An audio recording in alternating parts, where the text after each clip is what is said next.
Hi friends, ರೈತ ದೇಶದ ಬೆನ್ನೆಲುಬು ಅಂತ ಹೇಳ್ತಾರೆ. ಈ ವರ್ಷದ ರೈತರ ಪರಿಸ್ಥಿತಿ ನೋಡಿ.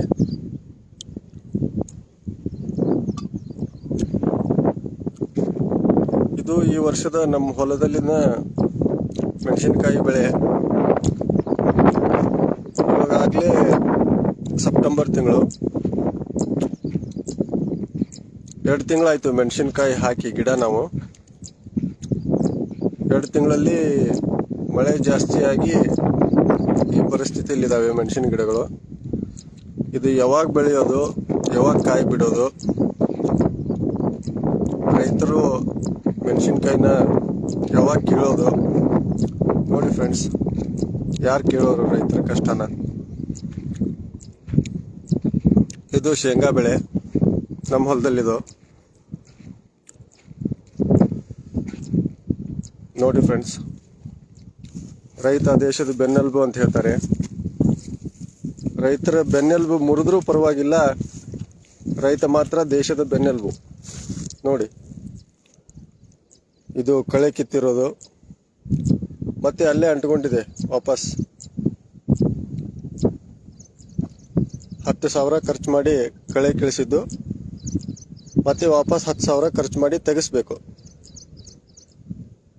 ಇಲ್ಲ ಅಂದ್ರೆ ಮತ್ತೆ ರೈತ ಹೊಟ್ಟೆಗೆ ಮಣ್ಣು ತಿನ್ಬೇಕು. ನೋಡಿ,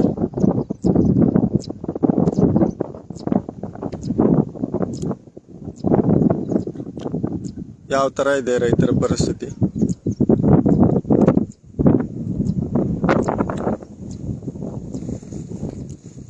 ಇದನ್ನ ಹೇಗೆ ತೆಗೆಯೋದು? ಇದರಲ್ಲಿ ಹುಲ್ಲು ಯಾವುದು, ಶೇಂಗಾ ಯಾವುದು ಗೊತ್ತಾಗಲ್ಲ. ಇದನ್ನ ಸ್ವಚ್ಛ ಮಾಡಿ ರೈತರು ಶೇಂಗಾ ತೆಗಿಬೇಕು ಅಂತಂದ್ರೆ 1 ಎಕರೆಗೆ ಕನಿಷ್ಠ ಅಂದ್ರೂ ಒಂದು 25,000 ಖರ್ಚಾಗತ್ತೆ. ಕೊನೆಗೆ ಶೇಂಗಾ ಆಗೋದು 10,000 ಶೇಂಗಾ ಆಗಲ್ಲ, 15,000 ಮೈನಸ್ ಟೋಟಲಿ.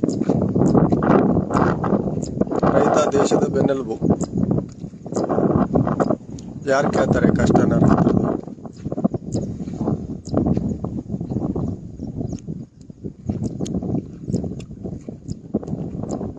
ದಯವಿಟ್ಟು ಫ್ರೆಂಡ್ಸ್,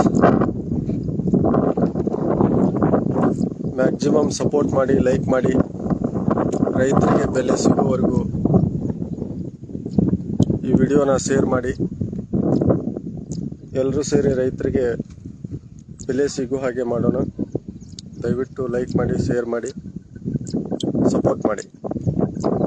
ಥ್ಯಾಂಕ್ ಯು.